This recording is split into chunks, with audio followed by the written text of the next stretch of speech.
që ky është një turp i madh, është një skandal i madh. Nëse duan thjesht i vjedhin pronën për ndërtuar kull atje, të paktën të japin një vend tjetër nëpër Tiranë, ku të ketë një muze arkeologjik dinjitoz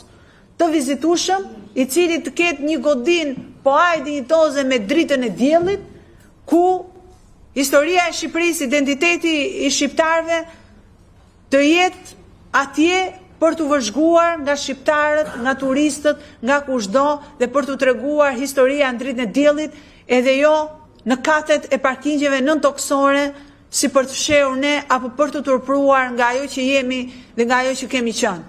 Është një turp i madh, kjo gjë që po bëni, që muzeun arkeologjik ta ktheni në një kat parkimi, ku në -3 të parkojnë makina, e në -2 të kemi muzeun arkeologjik, e në -1 të kemi prap parkim, e lart kemi një kull. Se kjo është degenerim total i shtetit.